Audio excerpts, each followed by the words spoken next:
Traveling northbound into Marin County on the Golden Gate Bridge, just about 4 miles from the bridge, a right turn at the end of the ramp takes us to Sausalito, the first of many Marin County communities that make up one of the most affluent counties in the nation. Within a short 5-mile radius, the comparable towns of Mill Valley, Tiburon, Belvedere make up the communities of southern Marin, set by Mount Tamalpais to the west and the pristine blue waters of the bay to the east, and the San Francisco skyline to the south. Yet, at this very same exit, making a sharp right under the overpass, takes us to a road not so well traveled, to an enclave known for Best Buy and Babies R Us, and perhaps better known for crime, violence, and a black low-income community. It's called Marin City. Marin City, USA, population 2,666, an area of half a square mile, sits right within this 5-mile radius, surrounded by affluent Sausalito, Mill Valley, Tiburon, and Belvedere. And yet, in 1942, it had a population of over 6,000. Marin City was perhaps the only completely integrated community in the United States. It was just a big integrated family community. They came to build the ships because Sausalito Bechtel Company contracted with the government to build a shipyard. And people came from Texas, Louisiana, Arkansas, but that didn't last long. After the war in 1946, all of that was gone. The shipyard closed. So then what? And Marin County was, I suppose, interested in keeping what they considered their property values up by not allowing certain ethnic groups to integrate the community. And of course, there hadn't been a lot of challenges to that until this housing project and these people who came from southern countries and southern lands became residents here. And of course, when they wanted to move out into the county, there was a kind of an outcry, in some cases, some blatant effort to keep black people from finding housing.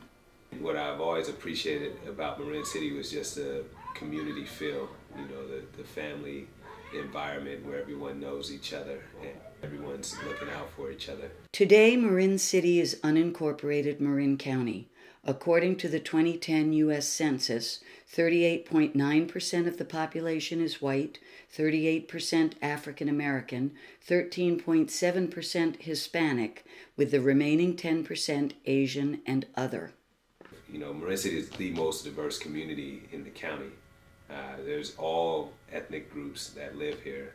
Marin City is a very dense community, so there's about 1,400 units in about a 0.7 square mile radius. So it's probably more dense than any other place in the county. There's a diversity of housing. You have, $1 million condos on the hill, all the way to low-income public housing in the Bowl area. Isolation causes regression because children don't know how to respond to the culture that is being developed in isolation. And sometimes when you aren't sure, you react in a way that is not pleasant. And so our children begin to act up a bit. They were difficult to handle in school.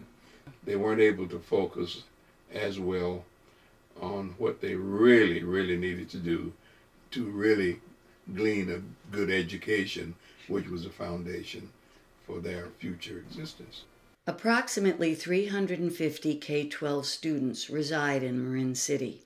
A majority attend the public schools, Bayside Elementary, MLK Academy, and Willow Creek Charter School.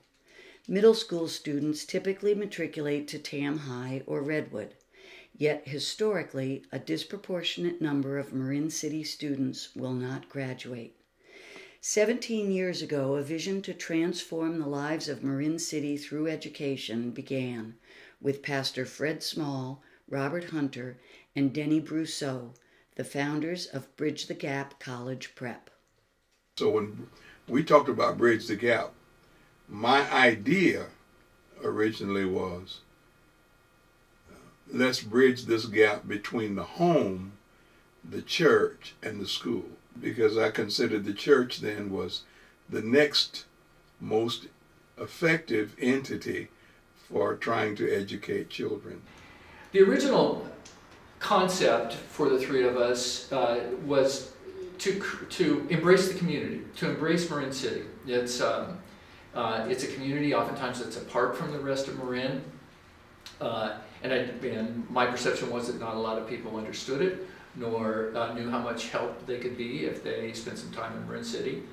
And so we decided that we would recruit one tutor for each student and get the tutor to commit to a year of tutoring. And many, many tutors over the years have lasted a whole bunch longer than that, and it's been really, really gratifying.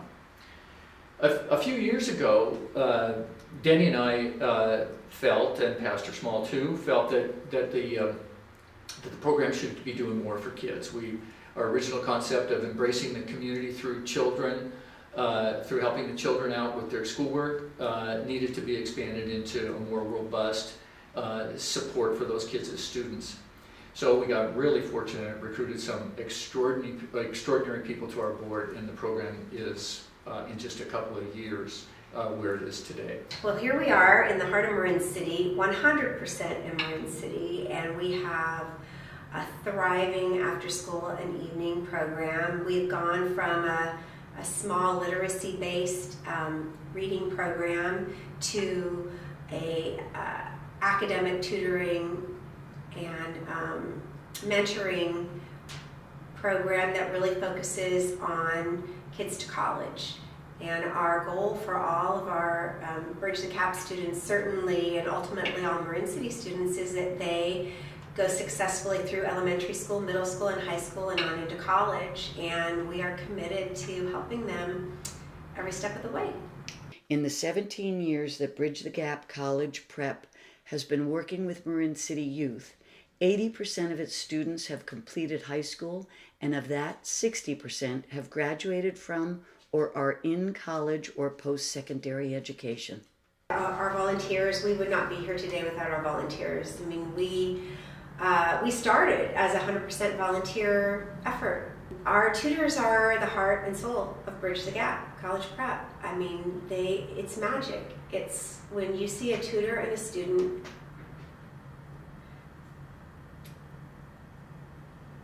it's really something.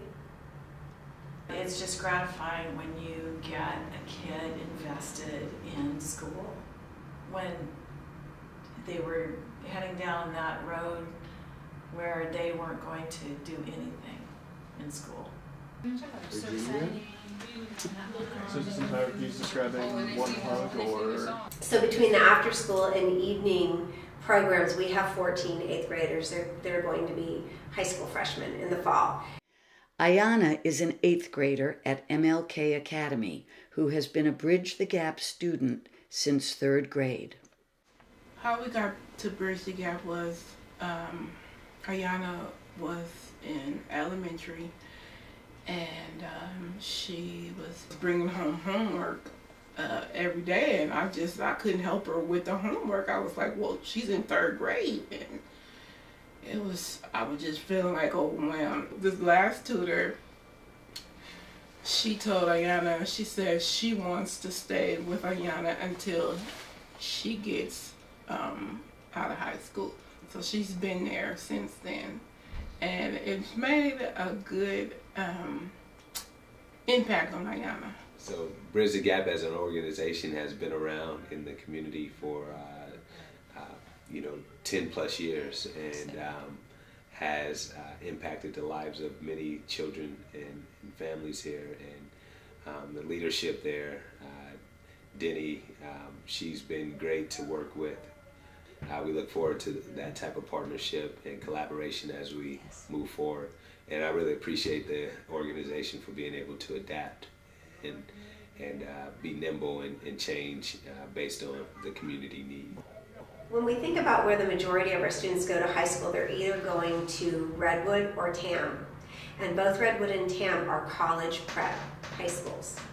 So part of our responsibility is to prepare all of our students through elementary and middle school so that they're ready to hit the ground running when they get to TAM and Redwood, and they're on a par with their peers.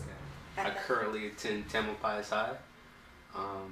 What's next for me is college. I'm looking to go to either Dominguez Hills, Howard University, or Stillman.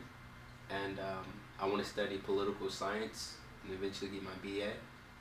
And yes, that's my plan for after high school. It's great. I think Bridge Grad is great for any students in high school or lower in high school because it gives you a chance to have one-on-one attention. Because a lot of times when you're in high school, you have teachers that want to help, but a lot of students don't get that one-on-one attention. And I think Bridge Gap is the best for it. Mm-hmm. Currently, our after-school program is a K-8 program, and our high school students can only come during the evening, 2 nights a week, which is not nearly enough. So we're really excited. We've been working on an after-school into evening high school program. We've got together with the high school district administration team, the superintendent and the principals from Redwood and TAM, and we are hard at work on developing a plan, an expanded program that will meet our high school students' needs. Right now we're open 2 nights a week, about an hour, hour and a half for them to come. This program will be at least 4 afternoons a week, probably from 4 to 8. We know not every student is going to come every afternoon, but it will allow us to do so much more for them to meet their needs.